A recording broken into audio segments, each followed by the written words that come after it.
I recorded this interview with C.P. Lee on Friday the 28th of July 2006, and the recording has been available on my aidan.co.uk site ever since. For some time I'd been planning to do an improved version with better sound quality and with a transcript. And then on the 25th of July 2020 came the terrible news about Chris. So I decided to move ahead and complete this improved version, and here it is. It's presented using my talking book or visual podcast style, or it could be described as audiovisual magazine style. Words and images are presented side by side on screen. Most of the photographs are by me, a few are from public domain sources. Please check the subtitles for foreign language translations, and also please like this video and subscribe to the channel. Told you I was missing, but I wasn't lost. I was walking through the streets in the cold and frost. Manchester, looking for the place that I used to know, and then I saw some people and it started to snow on Manchester. So what is it about Manchester that makes it such a preeminent city of music? Well, it's a question that's bothered musicologists for quite some time. It is a city that seems to be uniquely placed in the history of popular music because it repeatedly jumps in feet first into great music, great scenes, and on an international level. And we can look at places like Newcastle, Birmingham, Bristol. We see groups come from there, but it's never as consistent as it has been for Manchester. And I think that's because Manchester, if you look very closely, you can see the tracer bullets being fired throughout history. There's always been a tremendous musicians' infrastructure here in Manchester that's enabled the different movements or genres or waves of music to happen and to continue and carry on so that one builds on the other. And we can look right back into the Industrial Revolution in the 19th century. Mancunians demanded and devoured music at an incredible rate. We've got the birth of the Halle Orchestra, one of the great international classical orchestras. It's here in 1855. But you go back in 1780, the Gentlemen's Concerts is the beginning of the Halle. And they would get audiences of 2.5 to sometimes 5,000 people wanting to hear the latest classical music, which, if you think about it, is very punk. This stuff, it wasn't classical then, it was contemporary, but they wanted to hear it. Also, mixed in with that, you've got the Jewish elements, you've got Celtic elements, you've got folk elements, all of them pouring into this city, devouring people at an astonishing rate, but also producing culture at an astonishing rate. So if you look at, say, the Making of the English Working Class by E.P. Thompson, he writes at length about the creation of working class culture, and music was an essential part of that. It's not particularly radicalised or political. It's there as a release mechanism. It's there as a carriage system to take you away for an evening into a transport of delight. So by the 20th century, we've got the dance bands, we've got working class unemployed jazz bands, groups of people playing kazoos, wearing costumes, trying to outdo each other. They'd go to a football pitch or a recreation ground, and you'd get different jazz bands. Each street would have one, neighbourhoods would have them, cities would have them. And by the 1930s, they'd have competitions against each other. Who were the best marching jazz bands? By the 1950s, because of the Second World War, we've got Burtonwood American Base, which is 25 miles away from Manchester. And it means that every weekend we get an influx of American musicians who are based there coming into Manchester, also going into Liverpool at the same time, and feeding into the groups that exist, principally at that time jazz bands. And the jazz bands were not your kind of acapella trad. These were modernists. These were people who were influenced by Charlie Parker, Dexter Gordon, and they wanted authentic black American players if they could get them, but they'd settle for white ones if they had the chops.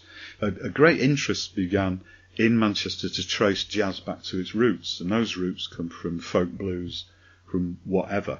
And this led to an interest in people like Muddy Waters, Chicago R&B, so that at the end of the 1950s, you've got a lot of groups who've come up watching the emerging rock and roll scene on television or at the cinema.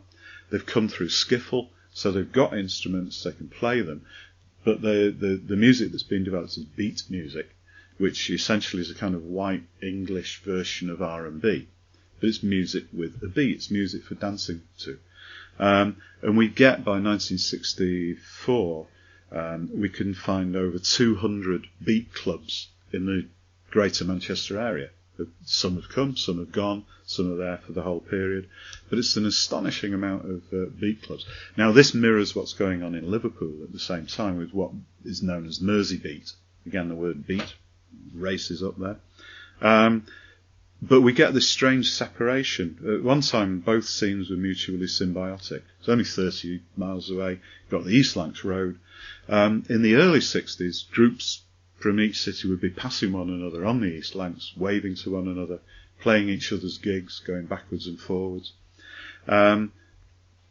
People like Epstein, the promoters at Wooler at the Cavern, Danny Batesh in Manchester, the Abadi brothers, would book bands from Liverpool, Manchester, as I say, mutually symbiotic. But then came the Beatles, and the Beatles, for better or for worse, kind of destroyed that amicable relationship, because internationally people only saw Liverpool, the Mersey poets, the Mersey scene, the Mersey beats, the whatever, and Manchester kind of became the poor neighbour in musicological terms. So that even though Herman and the Hermits, who were the second biggest selling English group in America after the Beatles, were from Manchester, if you asked an American, they would say that they were from Liverpool, because they thought there was only Liverpool. Manchester began to emerge from under that shadow, I would say with 10cc at the end of the 1960s, early 1970s, because they brought a studio to Stockport. And this is a major studio. And I think a very undersung achievement. They put Manchester, Stockport on the map in terms of, oh yeah, I mean, people came from America to record there. Fascinating place. So the next wave is created by the musicians themselves. It was in 1972, because there were so few gigs, because not a lot of people know this, Manchester is the only city that I've come across that had an Act of Parliament passed to stop beat clubs. They were so, morally outraged at the beat clubs that the 1965 Corporation Act, which came into force, oddly enough, on the 1st of January 1966, was designed specifically to stop beat clubs and crush teenage rebellion. Not that it was particularly rebellious, but there you go. So there were very, very few venues for musicians. And when I started playing in the mid-60s, I could play every night of the week in the greater Manchester area. By 1970, you were lucky if there was one gig a week. So in 1972, Victor Brox organised a meeting at the Beer Keller off Piccadilly, and the Music Force was founded, which was a musicians' cooperative. And it was a socialist organisation which was going to be, and indeed was, musicians taking control of their own destinies. And now that meant that they had an office where they would ring up, create venues, force venues into taking Mancunian groups. They would provide the transport if it was needed. They rent out PAs. They do the posters. Now, all this infrastructure, they even had a newspaper called Hot Flash, a music paper. All of this infrastructure was in place when Howard Trafford, who becomes Howard Devoto, turns up in 1976 at the Music Force offices asking where he might put on the Sex Pistols. And they direct him to the Lesser Free Trade Hall. And the rest, as they say, is history. Because we then get with Buzzcocks and Spiral Scratch, which sets the template for the punk DIY ethos. This is the first kind of internationally recognised Manchester music scene, which by 1983 we can lump in the Smiths, the Hacienda has opened. By 1988 we've got the whole Manchester scene. By 1996 we've got the international recognition of Oasis. By 2000 we've got Badly Drawn Boy, we've had M People, and it continues to roll. It goes on and on and on. Manchester is a place that musicians now gravitate to. It's a place which produces again and again consistently good acts which are capable of breaking it on an international scale. And then I can't remember who actually said this, so my apologies, but it's impossible to talk about Manchester without talking about music, and it's impossible to talk about music without talking about Manchester. I think it's Haslam. So it's not just the fact that we have lots of different nationalities and it's a place where people come to live, migrate. The point you're making is also that there is an infrastructure there going back a long time that laid the foundation to organising bands and organising music and performances. That's also an important reason, which I wasn't aware of myself. I think that it's definitely my take on it, is that infrastructure has always enabled musicians to operate to their maximum ability. It encourages them. It doesn't necessarily facilitate them in getting a van. I mean, nowadays we've got the Manchester Musicians online, which is a kind of self-help agency. Northwest Arts are now very interested in why are all these musicians in Manchester. They're also in Northwest Arts are now interested in facilitating recording studios and that kind of thing, which I suppose is good. We've got the Manchester District Music Archive, which I'm one of the trustees of. There are a lot, even Urbis is very supportive of local musicians and the local music scene. In terms of looking at the graphic design, the posters, album covers, T-shirts, Wellington boots. But no, for me it was I would argue it was the fact that there was always an infrastructure there. The cultural influences, I haven't even begun to scratch the surface of that. It's fascinating. Yes, the Irish and the Jews have a lot to answer for. And maybe something in the water. Who was it said that there was something in the water? Peter Hook said to me he thought that it was definitely something in the water when I put the question to him. Okay. And we both decided that we would agree on that, which would have been a much shorter answer for you. What about the American influence and the Northern Soul thing? First of all, maybe you could explain what Northern Soul is. You recently did an excellent BBC radio programme about Northern Soul, but for people who don't know what is Northern Soul? And why was it so popular in Manchester and the north of England? Gosh, that's like asking what is it about Manchester that makes musicians. Northern Soul is a genre. It's a musical genre, and it applies specifically to a kind of black urban American dance music of that's still being produced today, but of the 60s, let's say. So a grotesque example would be Tamla, though I know that that's anathema to most Northern Soul, but people would understand that. Black dance music, good poppy, catchy dance music. The phrase Northern Soul was originated by writer and promoter and all-round genius Dave Godin in an article in 1971, where he'd come to Manchester and seen what was happening at the Twisted Wheel, and said, if this has to have a name, let's call it Northern Soul, because Mancunian DJs had chosen a specific avenue of black American music that was very popular in the northwest of England. Now, it goes back to 1845, when the first blackface minstrel troupe, the Christie Minstrels, appeared in Manchester.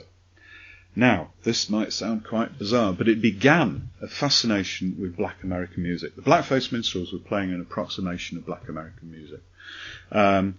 That, strangely enough, filtered into Irish traditional music in the shape of the banjo and the bones.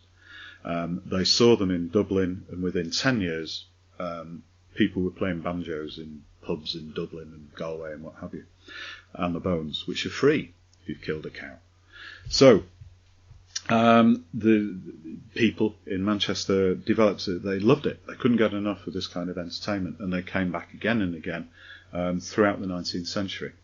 Now, in the middle of the 19th century, the American Civil War was a period of great hardship in the northwest of England. We survived on cotton, and cotton was couldn't get through because the Union fleets were blockading the southern ports. Now, the cotton workers of the Greater Manchester area were starving, but they marched in their thousands to support President Lincoln and for the emancipation of slaves, even if it meant that they would starve. So there'd always been this very, very close affinity between, or a recognition of African Americans and the struggle for freedom, for equality, which carries through into an appreciation of the music, up to a point in the mid-20th century where it becomes almost obsessive. And I think because there was a kind of a recognition or an empathy, a feeling that if you were a white working class kid in the great industrial north, you in your own way were oppressed, and you could look towards black American music either providing you with a voice in terms of blues or an articulation of your plight, or as a point of release. Within Northern Soul dance music, it's a release. It's an effective system for carrying you out of your physical body for 3-minute bursts. As long as the song lasts, you're dancing and you're away. And it also, to go out in another direction, there's a kind of exclusivity with Northern Soul, where people, I think, felt that they were onto something that nobody else was aware of. And that forms a very, very tight bond with all the other people who are gathered there with you. So it's very tribal. And I think in the north, whether we've been one generation in Manchester or 20 generations, we are very tribal about being Mancunians. What other influences do you think, or connections are there between America and Manchester? As you mentioned about the cotton industry, and how much of an effect... Well, the River Mersey finishes, it flows down the Pennines and it finishes in New York. So you've got that direct straight line across the Atlantic, and will leapfrog over Liverpool. I mean, Liverpool must have been so fed up when the Manchester Ship Canal said, well, we'll just bring the cotton to Manchester up this big river. Do you know it was supposed to end in Didsbury? The original Ship Canal company had their first meeting at Fletcher Moss, and the guy lived there, and he envisaged it being like on his doorstep, so he could just step onto the ship and go to America whenever he wanted to. So it would have carried on through Northenden up to Didsbury Village, which, imagine what it would have been like. The affinities with America, that direct line, emigration, immigration, a two-way street. Lots and lots of business with America, particularly Cottonopolis, which we've already talked about. Entertainment, musicians. Stan Laurel is from here. Charlie Chaplin was in the Seven Lancashire Lads clog dancing troupe before going with Fred Carno to America. So the Mancunian film studios existed in the 1920s doing silence, and then gave up when sound came along. But a guy called Bert Tracy, who was from Droylsden, had gone to Hollywood with Stan Laurel and had worked for Max Sennett, came back to Manchester, and Laurel and Hardy were coming to visit at the Midland Hotel, and he said to Johnny Blakely from the Mancunian Film Company, oh, come along and meet the lads. And they got there, and Stan Laurel said, well, why aren't you making films anymore? And he said, well, it's too expensive, lad. And he said, well, just hire a studio. So they did, and they made the first George Formby movie, which is a massive hit, all because Laurel and Hardy came to Manchester, and Bert Tracy knew them, Mancunian knew them, and we get the birth of the proper Mancunian Film Company, which feeds into Granada Television and the BBC, in a direct bloodline, in the same way that music is feeding in that Steve, I can't remember his second name, because sadly he's been dead for a long time. If you look at the logo for Band on the Wall, it's there's a man with glasses and a little beard and a beret. And that was Steve who revitalised the Band on the Wall in the 1970s. Now, in the 30s, he'd been in the schoolboy jazz team in Ancoats, the Little Rascals jazz band, and they played at the Cotton Club in Harlem. So he'd gone from Ancoats to Harlem as a kind of novelty act, played there, came back obsessed with jazz, and we get that whole thing in the 1950s, which feeds back into a desire to discover the roots of jazz, which takes them to see people like Muddy Waters, Howlin' Wolf, John Lee Hooker, who were all regular performers in Manchester. Screaming Jay Hawkins, all these people loved playing in Manchester. And they used to say things like it reminded them of America. Probably just being nice. But Alexis Corner, who's like one of the founders of the British blues boom, had a flat in Manchester because he played up here so much, because kids wanted R&B, they wanted blues. Elton John, when he was in Steam Packet with Rod Stewart, said that the greatest place on the planet to play in terms of audience reaction was the Twisted Wheel. If they liked you, and that was it, you were back there every other week, and you had people who had permanent residences there. Spencer Davis, the Steam Packet, etc. So people like Neville, who's in one of my books about Bob Dylan, the first book I wrote, Like the Night. Neville worked at ABC Television in Didsbury, and every penny he had went on collecting blues records.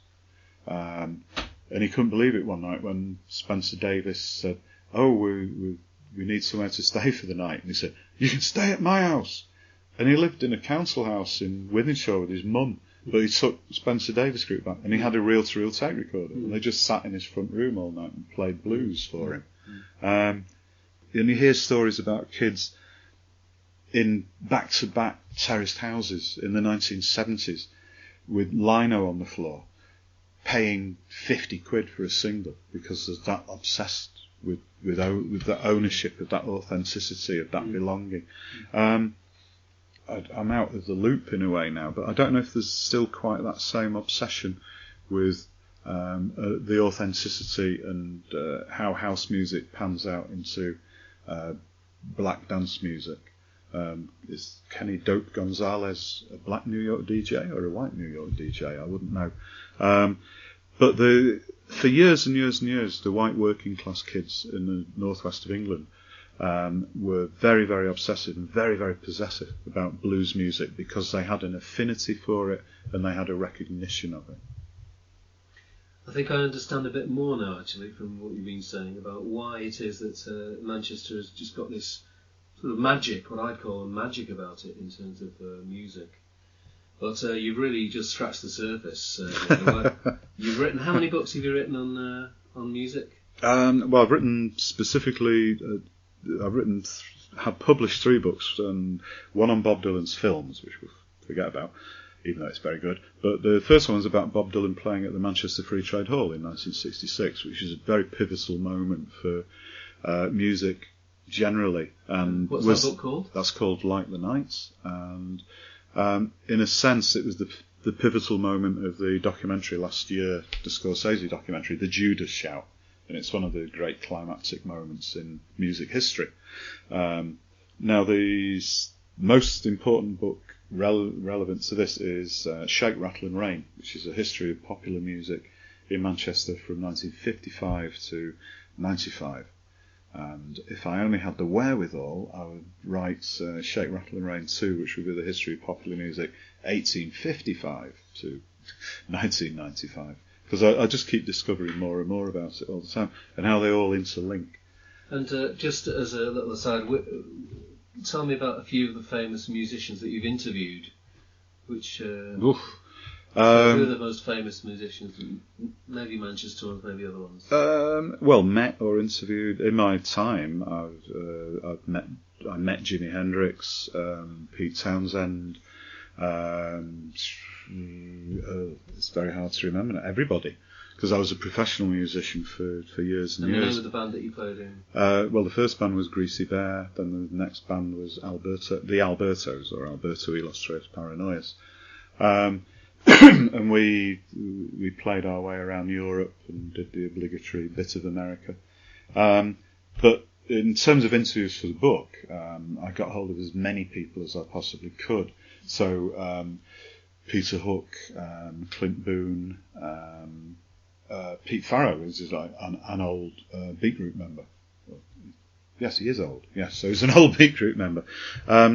Basically, anybody I could get hold of. Bruce Mitchell, who's been playing since 1955 and is still playing with the Durruti Column.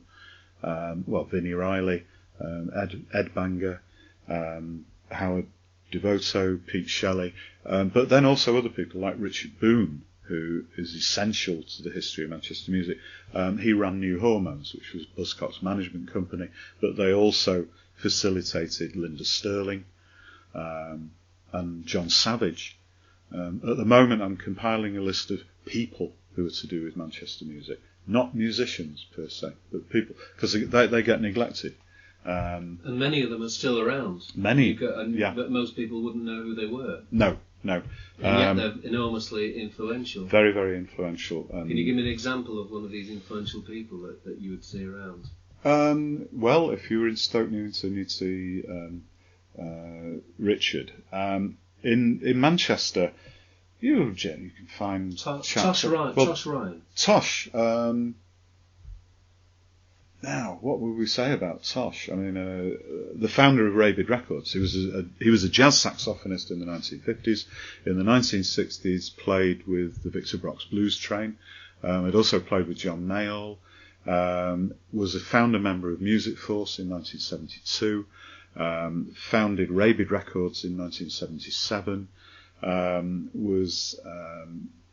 Has been creating a massive kind of digital video archive of Manchester musicians, which we don't currently know the whereabouts of.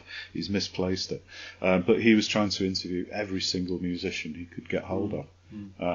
So there have been people trying to chronicle it and hold it together. That's now being carried out by the district archive, music archive. Yeah, that's what I also wanted to ask you about, because if people are interested in finding out more about Manchester music in general, where can they find the information? It's on our website, which is just undergoing reconstruction. But if you do a Google for Manchester District Music Archive, you'll find it, and it's being relaunched at the end of September in an interactive way.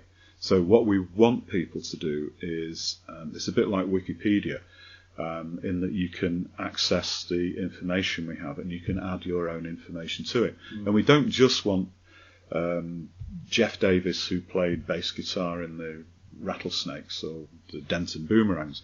We want people who went to gigs, who would say, I used to go to Rafters and I thought it was fantastic. And I can remember Rob Gretton DJing or what have you. So we want the memories because music can't exist without the audience. And we want their reaction just as much as we want the input from musicians. So this is the new website, which is launched at the end of this coming September, will be the springboard.